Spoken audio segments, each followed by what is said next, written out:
what is alleged without proof can be denied without proof. When a fact is asserted without proof, then the existence of the alleged fact is not established. That is why Section 132 of the Evidence Act provide that burden of proof in a suit or proceeding lies on that person who would fail if no evidence at all is given on either side.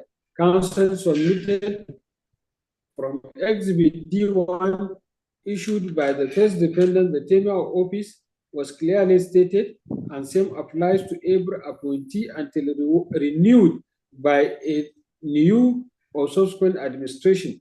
Counsel insisted that the appointment of the claimant was for a fixed 4-year term, and the law is tried that a fixed term contract of service is distinct from contract of service for an unlimited period. See the case of Shena Securities Companies versus Afropark, and that of Swiss Nigeria Wood Industries Limited versus Bogo. According to counsel, by way of practice in contracts fixed term, such as the one in this case, there was a need for the claimant to have taken the necessary step to renew his appointment after the tenure of Honorable Godwin Etaled administration came to an end. It is submitted that the claimant's appointment cannot in any way be equated to the director in the state civil service or a public service appointment. There is no such document or scheme of service in existence. In the case of Ibrahim versus Judicial Service Commission of Kaduna State, the court defined public officer as a member of the public service of the Federation or that of the state. Thus, the claimant appointment is merely a political appointment. In Dematic Nigeria Limited versus Putuk and another reported in 2022 LPLR 56878SC, the court held that it is settled principle of law that he who asserts must prove the existence of the fact, otherwise he would not be entitled to judgment of the court. Flowing from the above, counsel submitted that the court urged the court to find and hold that the claimant has failed to prove that the recruitment of professional staff by the PDP clearly confirmed his case to entitle him to the relief sought. In the light of the evidence before the court, counsel asked the court to dismiss the claim of the claimant in its entirety. The submission of the claimant formulated two issues for resolution. They are whether the claimant's employment is one with statutory labor to entitle him to all the relief sought in this suit, whether damages can be sustained in breach of contract.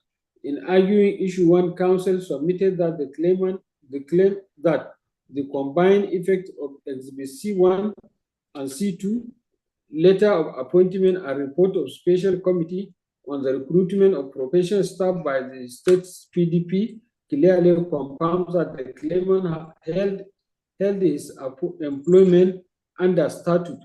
The preamble of Exhibit C2 expressly stated the dual mandate of the special committee, which included sourcing and recruiting qualified professionals, as well as developing a scheme of service of the administrative staff, approval copies of the scheme of service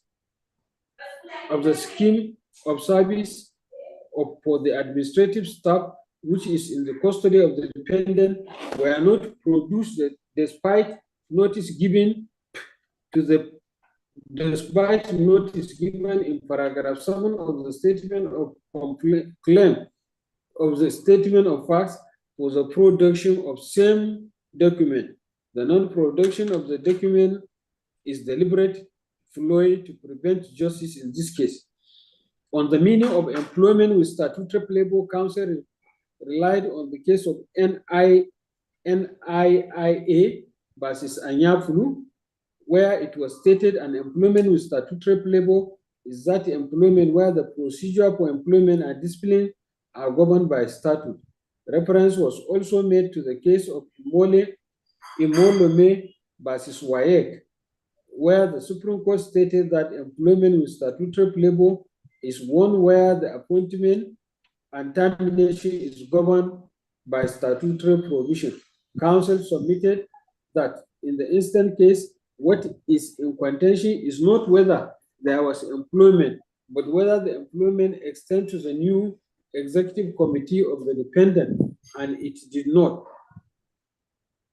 Whether the claimant was relieved of his appointment by terminating his appointment and creating a vacancy for a new employment.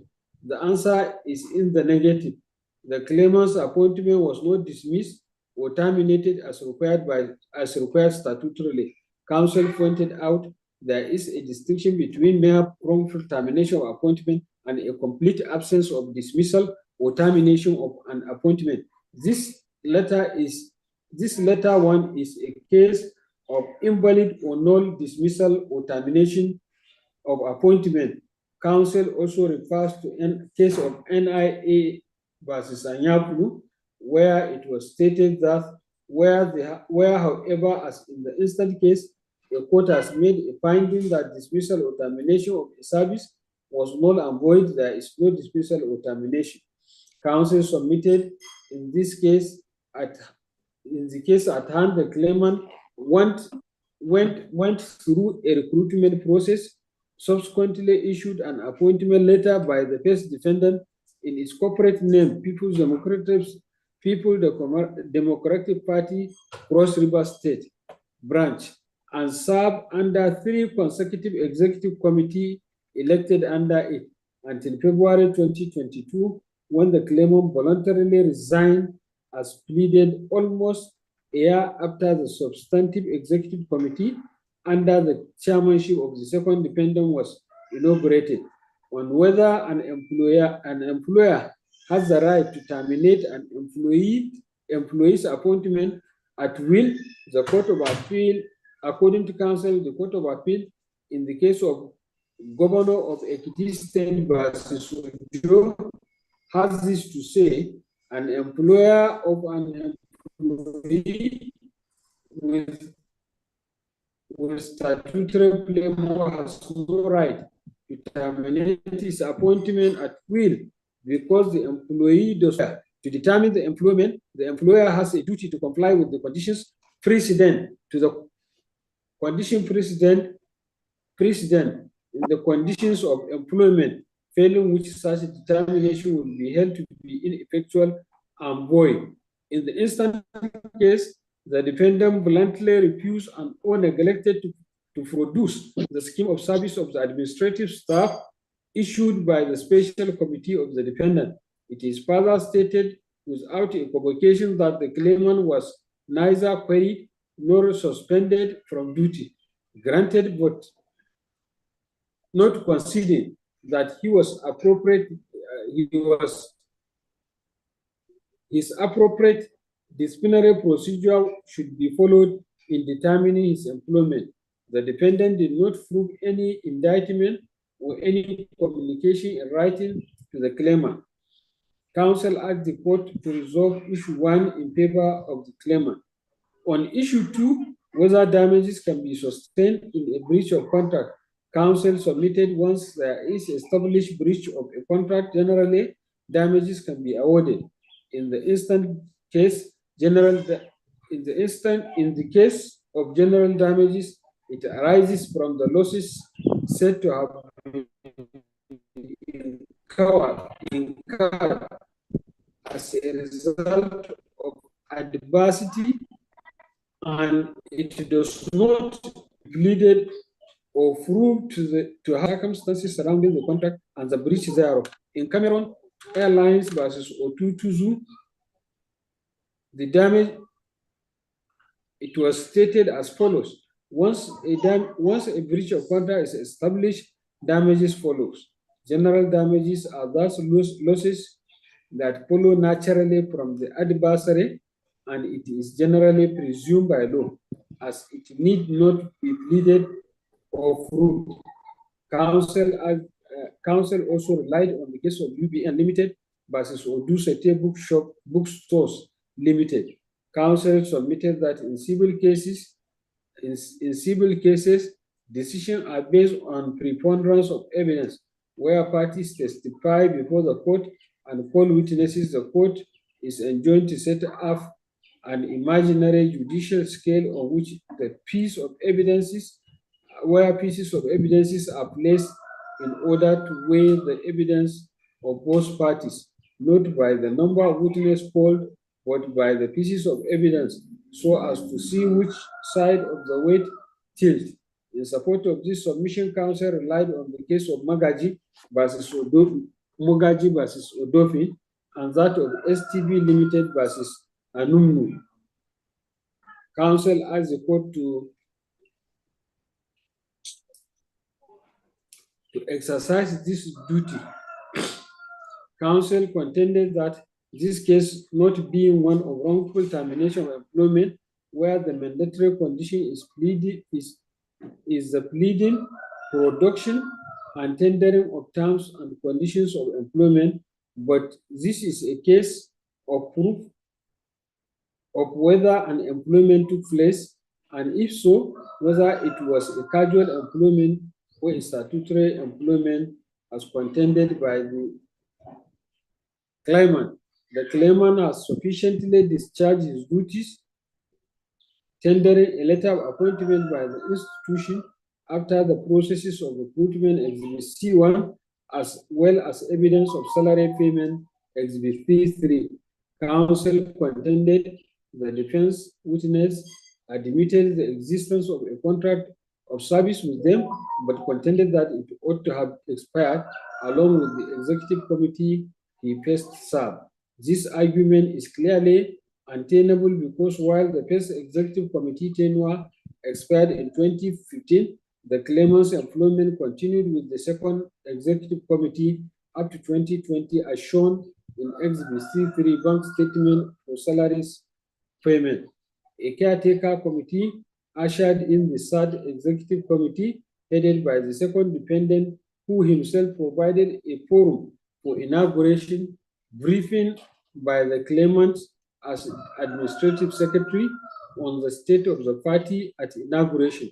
The third executive committee was inaugurated and offices were rehabilitated and allotted under the supervision of the claimant, who himself was in office until his voluntary resignation in February 2022 to contest for Cross River State House of Assembly election. Counsel asked the court to grant the relief sought as the claimant has by the evidence and exhibit proved his contract of employment with the defendant. A reply on point of law, counsel for the defendant with regard to issue 1 submitted that the issue should be answered in the negative. The law is right that an employment can be classified as one of statutory labor where the procedure for employment and discipline are governed by the statute or contain a regulation derived from statute provisions. On this contention, counsel relied on the case of Exu and others versus Pajambola. Counsel submitted that from the circumstances of the instant case, the appointment of the claimant as an administrative secretary of the first defendant does not come under classification of employment which enjoyed statutory labor.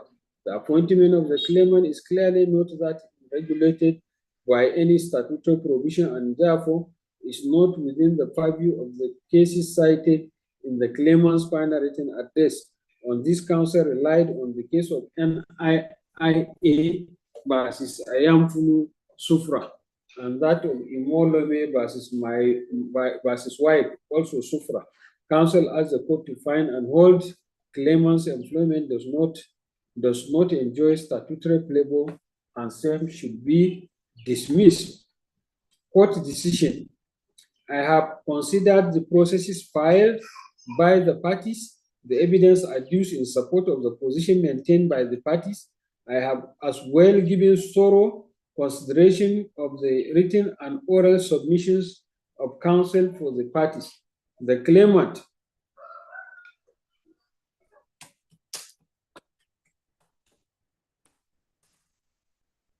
The claimant submitted four reliefs in his claim. The first relief an order salary arrears from May 2020 to February 2022 at 75,000 naira per month, amounting to the sum of 1,757,000 naira. The second relief is for order for payment of 25,000 monthly shortage from March 2018 to April 2020, amounting to 50 months. He is also in the third relief. The claimant is asking for 10 million naira general damages for inconvenience and hardship occasioned by breach of contract, including non-implementation of leave grant claims and other benefit for administrative secretaries as stated in PDP Cross River State approved scheme of service. The post relief is for the sum of 2 million naira cost of litigation. It is basic principle of law that the parties and the court are bound by the claim, by the case presented by the parties, and so must be confined to the issues properly raised by the parties and no more. A court is not permitted to extend the frontiers of the battle fought by the parties. See the case of Kuti versus Jibo. See also Ayom versus Okimba. See also Ogida versus Oliha and Union Bank of Nigeria PLC versus Emole. Furthermore, issues in a case are circumscribed by the claim before the court, by the reliefs before the court.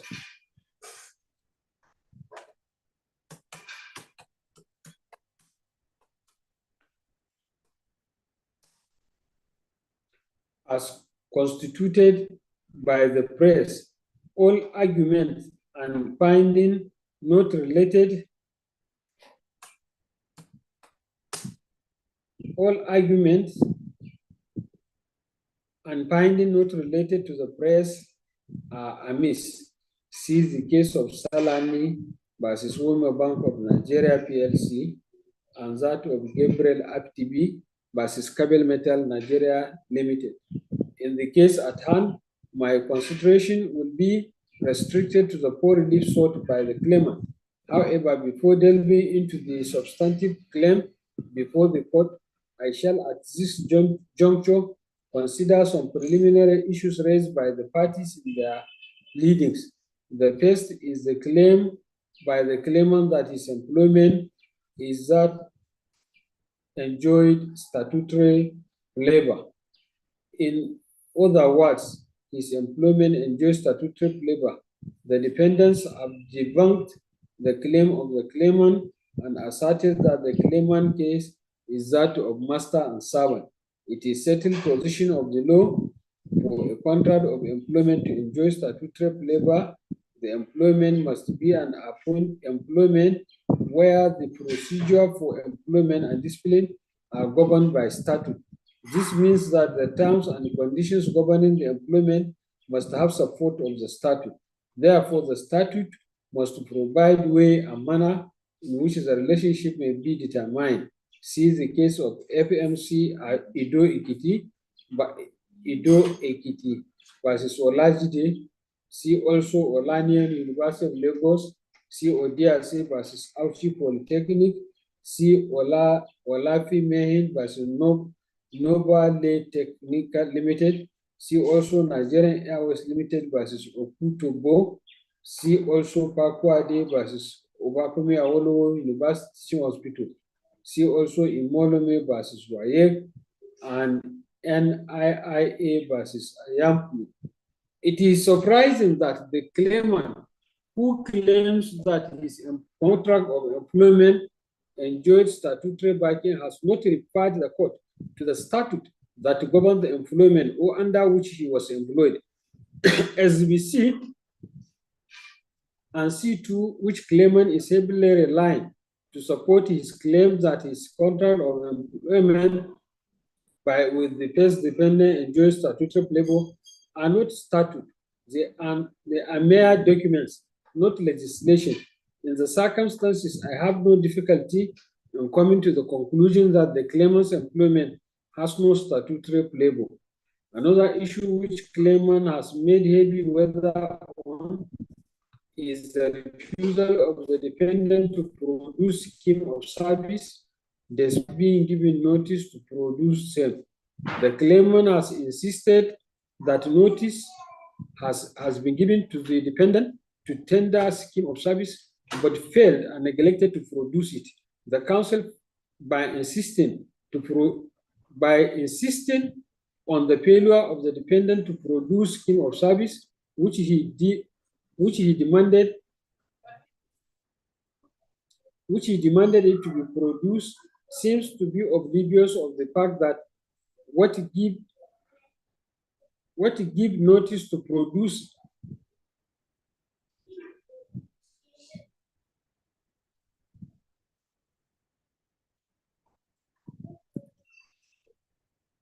seems to be oblivious of the fact that giving notice to produce, what giving notice to produce entails is that what giving notice to produce entail does not automatically translate to getting the document produced. The purpose or aim of notice to produce is to send message to the party given notice that if the document requested to be produced was not produced, a copy of such document will be tendered in evidence in the course of the trial. Notice to produce is simply a signal that the party given notice has copy of the document which he gave notice of it to be produced, so that if the party given notice to produce did not comply, the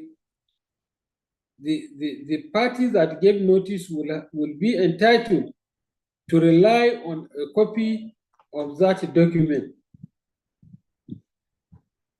On a copy of that document that is in his possession. One vital point to note is that the fact that notice to produce has been given does not relieve the party the burden of bringing the document before the court. Exhibit C1, the letter of employment, is clear and unambiguous on the relationship created between the parties. It is a contract of master and servant relationships under common law. The first defendant is the employer of the claimant, is a registered political party and not a statutory organization or corporation. Employee of the first defendant are not employees that their contract of service is closed with statutory flavor. Another pertinent issue is whether claimant's employment is for a fixed term or a limited term. The nature of contract of employment is determined by the letter of employment and the terms and conditions of service. In the case at hand, Exhibit C1 is the letter of employment, which is the pivot or foundation of the claimant's claim. There is no separate condition of service tendered through the claimant.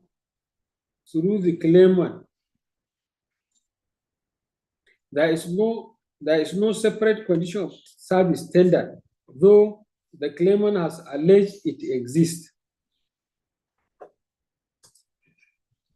Though the claimant has alleged its existence, but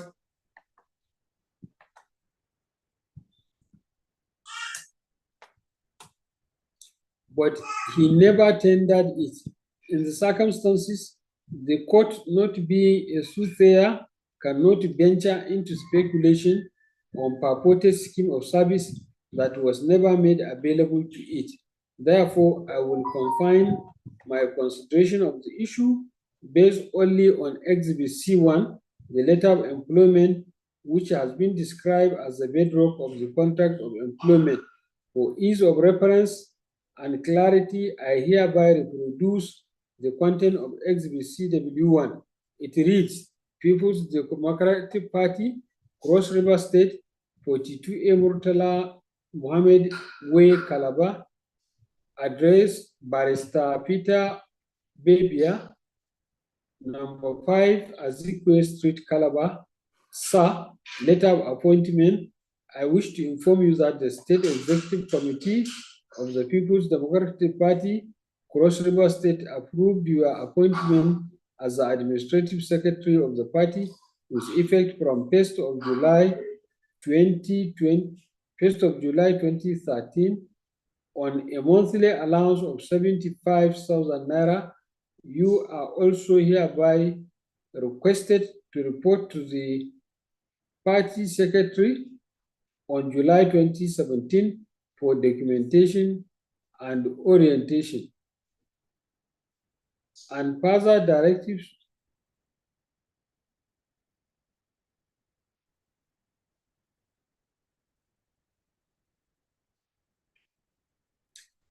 signed, Honorable Godwin Etta, State Secretary. The content of Exhibit C1 above, reproduced above, is very clear and unambiguous.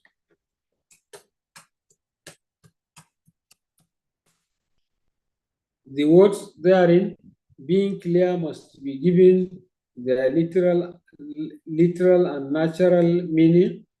In a contract of service reduced into writing, like the one under consideration, Exhibit C1, the court as well as the parties are not allowed to look into any matter outside the terms stipulated and agreed therein between the parties to the contract in determining the rights and obligations of the parties. Corporation versus a written contract of service bind the parties thereto, and that it was outside the province of the learned trial judge to look anywhere for the terms of termination of the contract, rather than in the agreement Exhibit A. In the case at hand, the claimant has a contract of service with the first defendant in Exhibit C1. This contract of service between the claimant and the first defendant is quite clear and unambiguous. It is also quite unequivocal in its terms and status. In construing the contract, the content of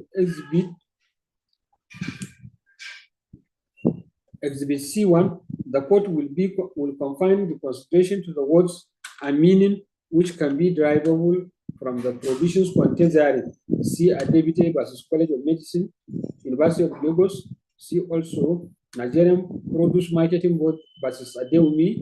See also Ibama versus Shell. The defendant tendered Exhibit D1 and D2 to support their case that the claimant contract is for fixed term. Exhibit D1 and D2 are extraneous. They cannot be used in determining the status of claimant's employment with the first defendant. Exhibit D1, which is identity card, belongs to one Ikfi Ubana El, State Legal Advisor. It was issued in March 2021 to expire in March 2025. The said Ikfi, to whom Exhibit D1 was issued to, is not the claimant in this case. In the circumstances, Exhibit D1 cannot prove the tenure of claimant's employment with the first defendant as per Exhibit CL. It is to be noted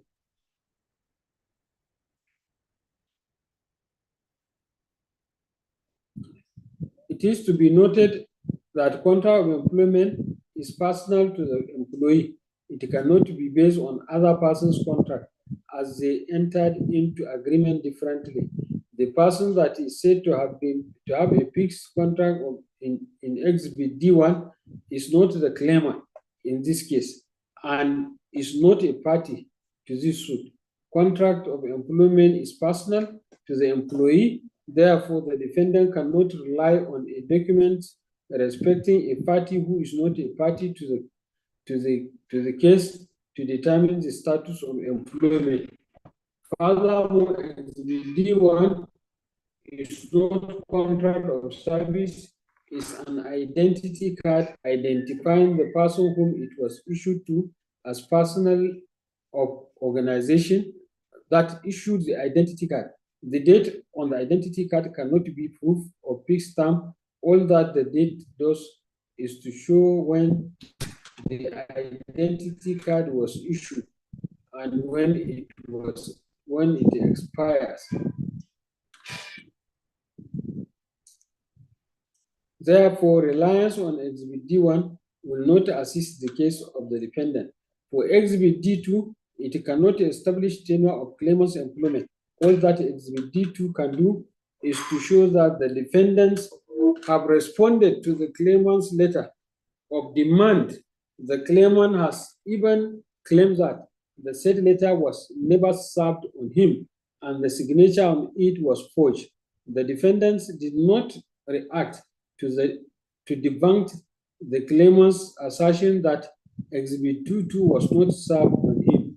The defendants having not proved service of the letter on the claimant, Exhibit D2 has no evidential value. I shall discountenance it for purposes of this judgment.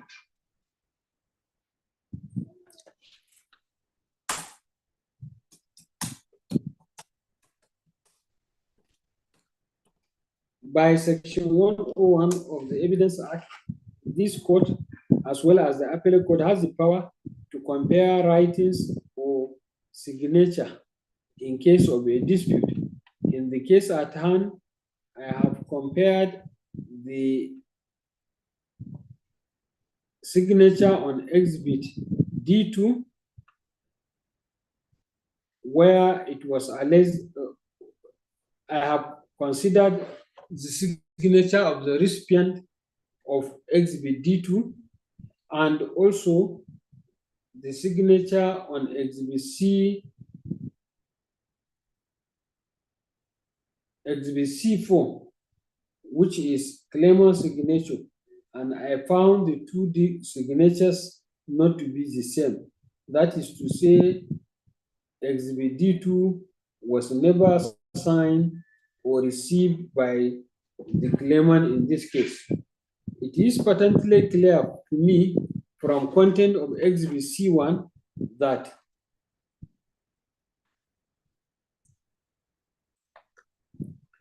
the claimant's appointment is not for a fixed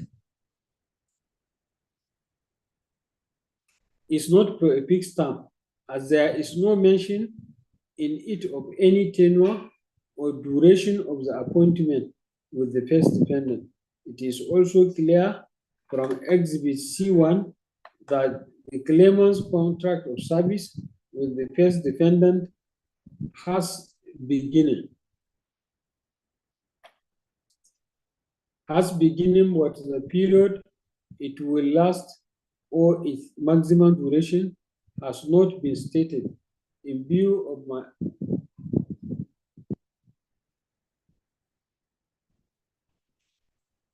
of my finding, the defendants claims that the claimant has a fixed tenure of contract elapsed with the executive of that appointed him was not based on any factual situation or law. The assertion is based on clear misconception. Having dealt with the preliminary issues, I shall now turn to the substantive claim of the claimant. The law remains that he who asserts must prove his assertion. The claimant is claiming for reliefs as per his statement of facts. The first and second reliefs are on claim for unpaid salaries and shortfall payment. The third is for general damages and the fourth is for cost of litigation. It is tried to know that a court is bound by the claim before it. See Akim Remisi versus Mayax Nigeria Limited, where the Supreme Court held it is tried to know that the trial court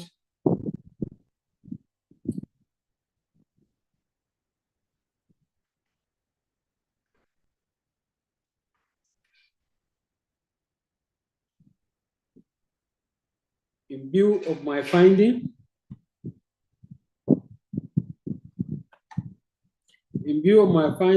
the defendant claims that the claimant has fixed tenure, which elapsed with the executive tenure, was not based on any factual situation. It was based on misconception. The law remains that he who asserts must prove. It is tried law that a court is bound by the claim before it and cannot go outside the claim put before the court. The position of the law is clear. A court of law can only grant a relief claim by a party and not more.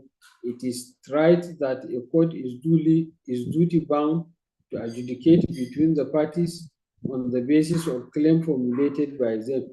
The claimant's statement of facts before the court contained the claim reliefs being sought by the claimant. Therefore, this court cannot go outside the claim reliefs before it. The court has a duty only to adjudicate on claim or reliefs placed by the parties before it. It is to be noted that the pleadings and reliefs being claimed are not the same. Pleading are mere abandonment. Every pleading shall contain a statement in a summary manner of a material facts on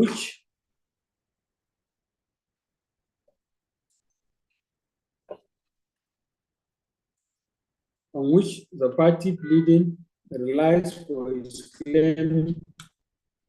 claim. If no relief is claimed, the statement of claim then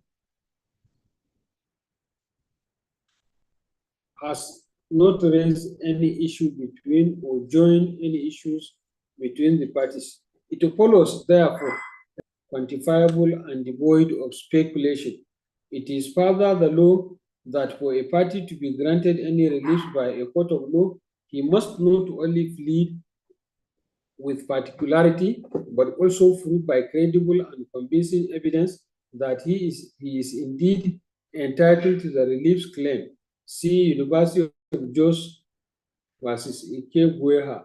See also of Bebo versus Utagba, Rubber Estate Limited, and another. In the case at hand, the claimant in his attempt to prove his claim as per relief 1 and 2 relied on exhibits C1, C3, and C4. By reliefs 1 and 2, the claimant is claiming arrears of unpaid salaries and shortfall. These reliefs, being monetary in nature and being claimed for salaries, are claimed for special damages, which by NNPC versus Clippo Limited and Southern Up Bottling Company Nigeria PLC versus Augustus must be specifically pleaded, particularized, and specially proved with credible evidence, compelling evidence. The fact that it appears to be admitted does not relieve of the party claiming it of the requirement of proof, which with compelling evidence. And in labor relations, the burden is on the claimant who claim monetary sums to prove not only entitlement, but how he or she by quantum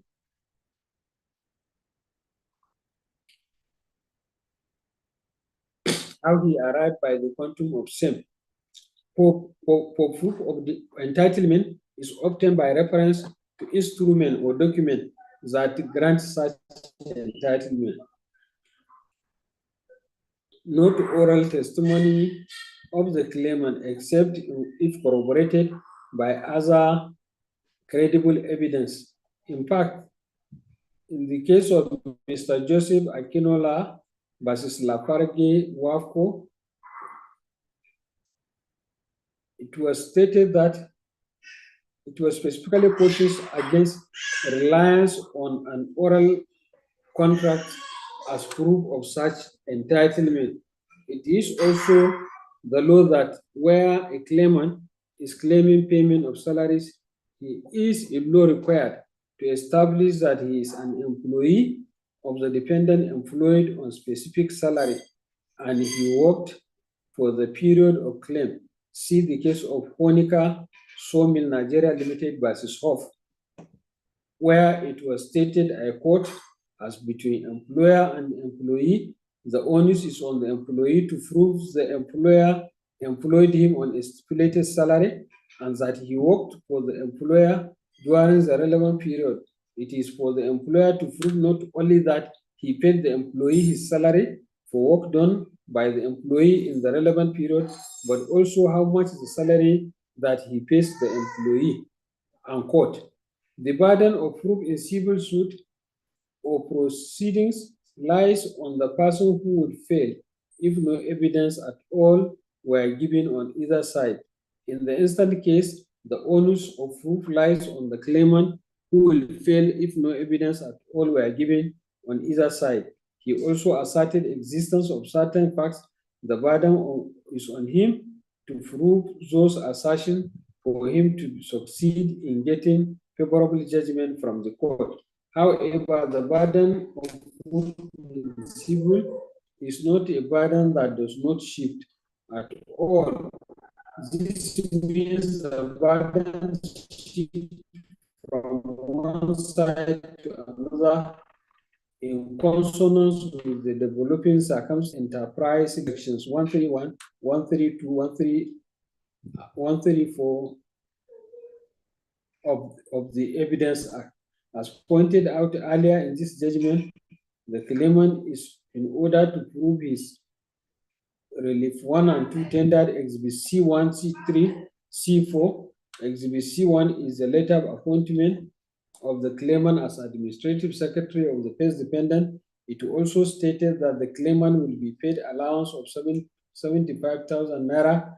The content of Exhibit C1 has been reproduced in earlier part of this judgment. It is necessary to state here that parties cannot read into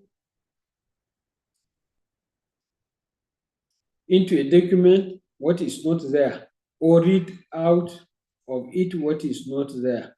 Thus, a court in the invocation of interpretative jurisdiction will only pronounce on the clear wordings contained in any document. See the case of Kurbo versus Za Motison Nigeria Limited.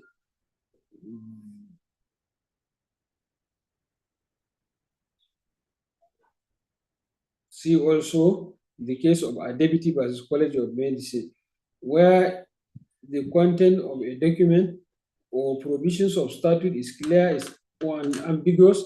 A court of law must give strength to the plain and bear words therein without any hesitation or quibble. See the case of Amosun Farms Limited versus Non-Merchant Bank Limited.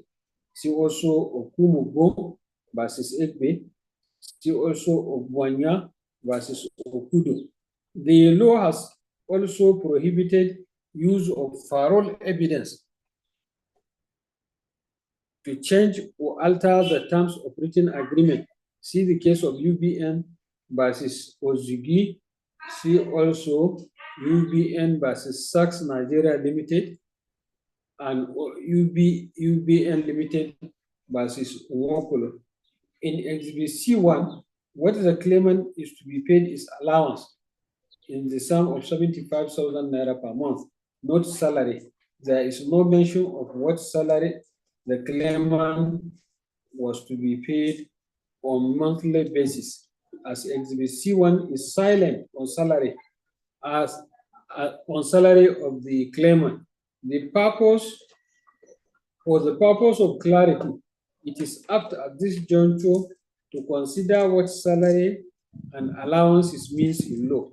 To understand the connotation of what is salary and allowances, I refer to the case of Nitel Nigeria Limited and others versus Williams Bassey, reported in 2015, 5 ACELR 88, where the Court of Appeal, Calabar Division, Pa Masood Abdurrahman Oredola, has this to say: what are salary?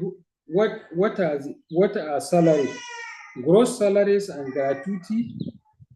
Salary is an agreed or fixed recompense or emolument for work done or services rendered and usually paid to an employee by an employer at a regular interval. For instance, monthly.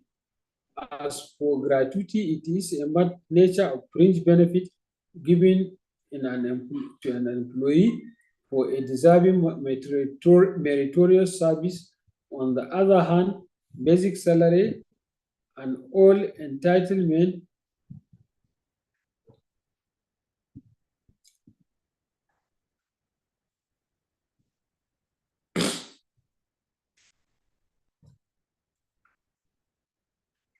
put differently, gross salary is the total amount of income from all sources before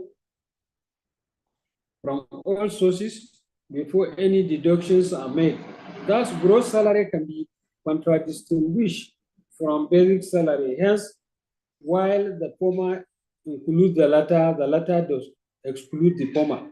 It is thus obvious the annual gross salary will be higher than the annual basic salary. The latter is subsumed under the former, which encompasses the latter. It is clear from the above dictum that salary means an agreed or fixed recompense or emolument for a work done or services rendered and usually paid to an employee by an employer at a regular interval. For instance, every month, while the gross salary is made up of basic salary and all entitlement allowances payable to an employee, while an allowance refers to the amount given by an employer to an employee for meeting certain expenses. They are an additional payment and paid as part of the employee monthly salary. Apart from this, their basic pay, allowances are commonly provided for expenses such as house rent, travel, telephone, and children's education. It is clear to me there is a world of difference between salary and allowances. The two words are not one and the same thing. They mean different things. In the case at hand, it is patently clear from the content of Exhibit C1, the provision made is for payment of allowance. No provision has been made for payment of salary. In the circumstances, Exhibit C1 cannot be relied by the claimant in proof of his salary. It is also to be noted that the claimant has stated that his salary per month is 75,000 naira. If that is correct, then he cannot be claiming the entire salary, as the law requires certain mandatory deductions to be made from salary. What the claimant can claim is his net salary, which is his entitlement after the deduction has been made. If Exhibit 35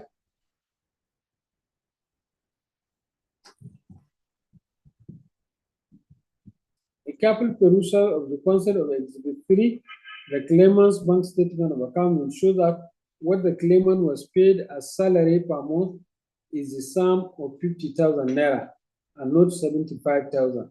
This is manifestly clear from Exhibit C3, the statement of account of the claimant. In the absence of any other credible evidence showing the contrary, I have no choice than to come to the conclusion that the claimant's salary was 50,000 naira. In coming to this conclusion,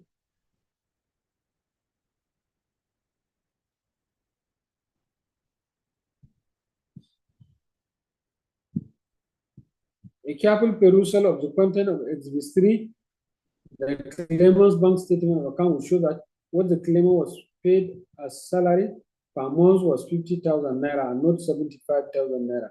In the absence of any other credible evidence, I have no choice than to come to the conclusion that the claimant's salary was 50,000 naira and not 75,000 naira. In coming to this conclusion, I'm not mindful of the claimant's assertion that he was paid 75,000 from 2013 to 2018. This is not mere assertion, it's not backed up by any document.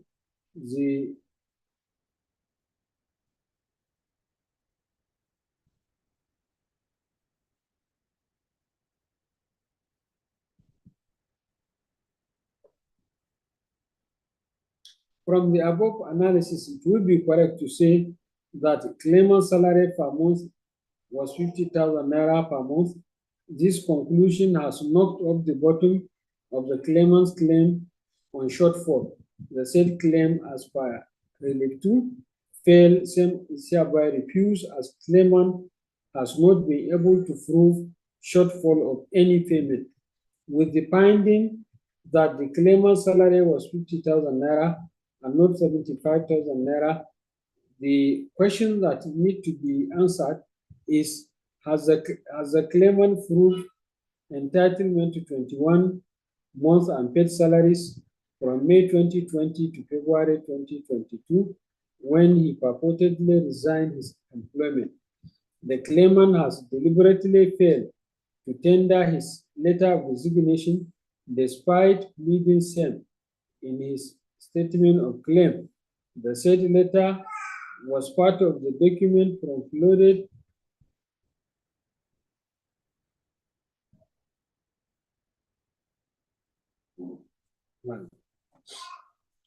the claimant has deliberately refused to tender his letter of resignation despite pleading same in his statement of fact. The said letter was part of the document concluded by the claimant and attached to the originating processes commencing the suit. Though the said letter was not formally tendered, since it is before the court has power to look at the said document in its docket to make use of it in doing justice to the case. See the case of Aaron Mosale versus FRN, where the apex court had this to say: when a document is in the record of the court, it cannot be a new issue on which a court is precluded from looking at. A court of law is entitled to look into its record and make use of any document it considers relevant in determining issues before it. The claimant had stated that he resigned his appointment effective February 2022. However, a look at the letter of resignation front-loaded by the defendant, which he refused to tender in evidence, clearly shows that the letter was dated 21st day of October 2021. The said letter was signed by the claimant on the same date and it was issued. There is at the right-hand corner under date a writing showing the letter was received by one David Oko. There is also incomplete date.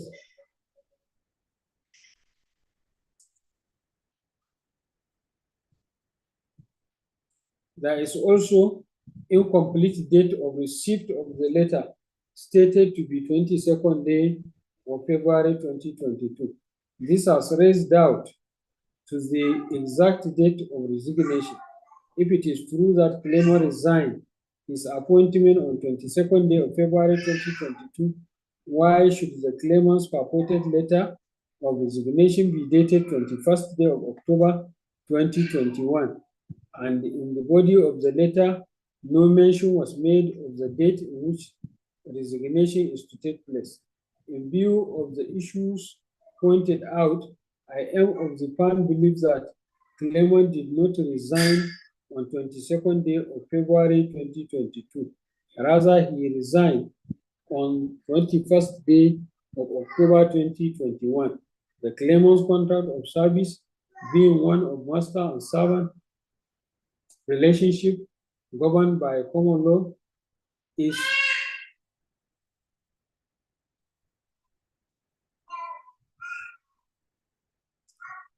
The claimant contract of service being one of master and servant governed by common law is the type that each party to the contract has unfettered right to end it, to end the relationship by complying with the condition of service.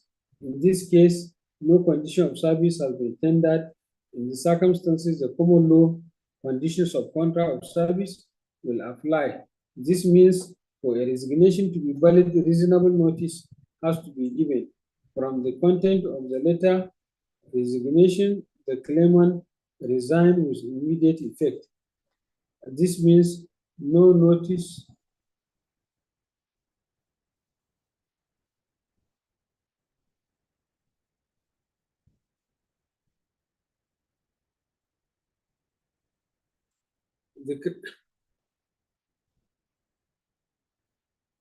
this means for a resignation to be valid, reasonable notice has to be given. From the content of the letter of resignation, the claimant resigned with immediate effect.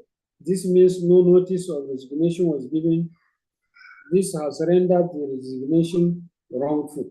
If we take the date of resignation as I found to be 21st day of October 2021, the claimant resignation was with immediate effect.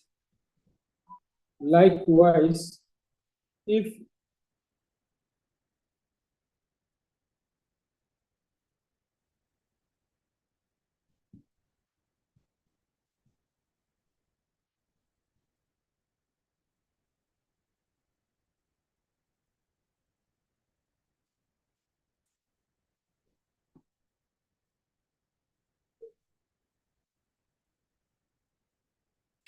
if we take the date of resignation as I found to be 21st day of October 2021, the claimant resignation was with immediate effect. Likewise, if the date of 22nd day of February 2022 is taken, the same effect apply, i.e. resignation was with immediate effect without any notice. This has rendered the resignation wrongful. Though the resignation was wrongful, it still stands as no court is allowed to enforce employee on employer or employer on employee.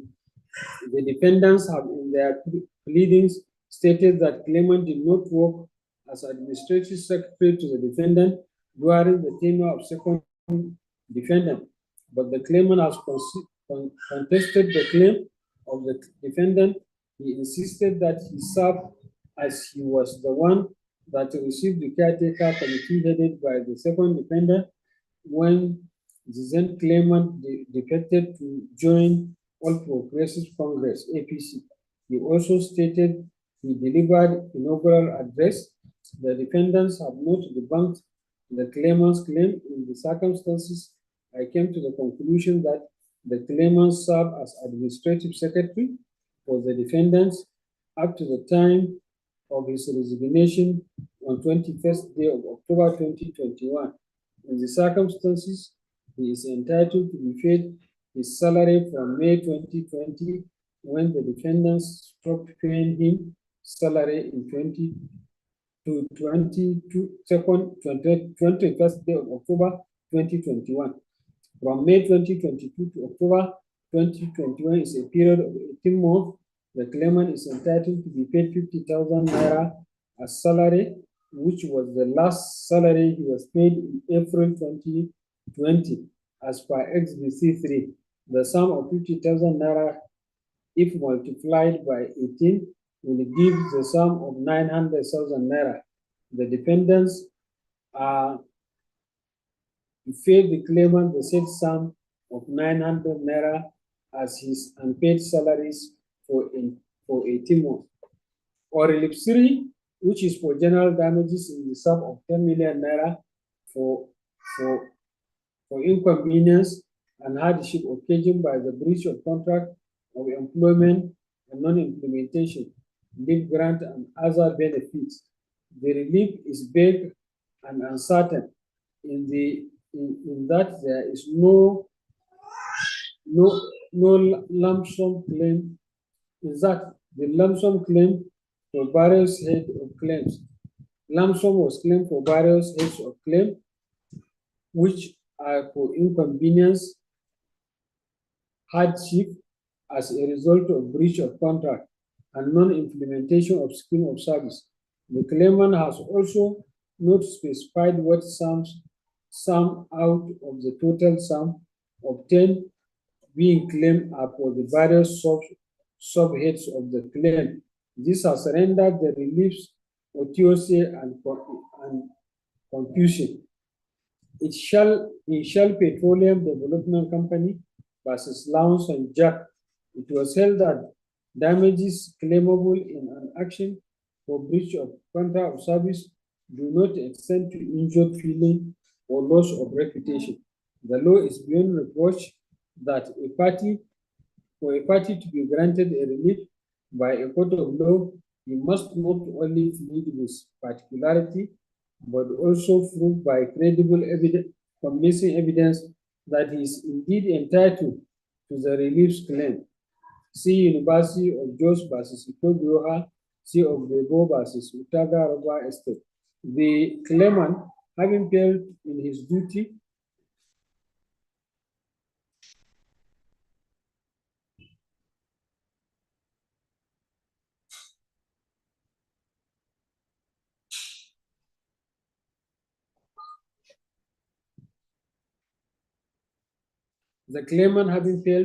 in his duty is not entitled to this relief. More particularly, when the scheme of service based on which this relief was hinged has not been brought before the court for examination.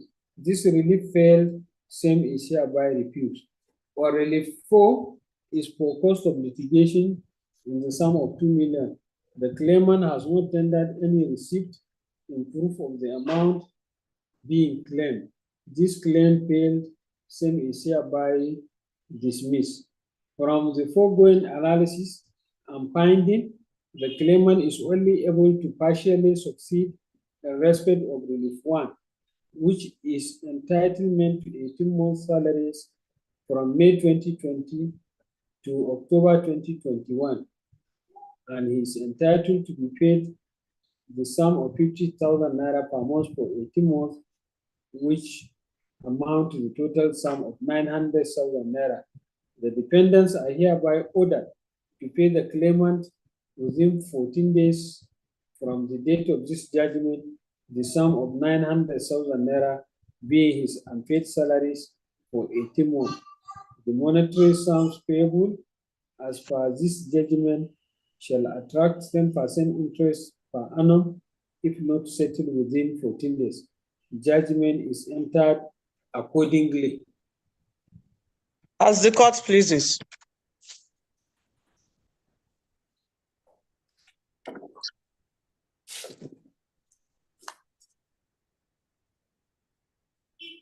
Yes, Registrar, any other matter? No, my lord, that is all for today. Okay, thank you very much. Thank you, my lord. Come to the end of today's sitting. The administrator, you can end the sitting, please.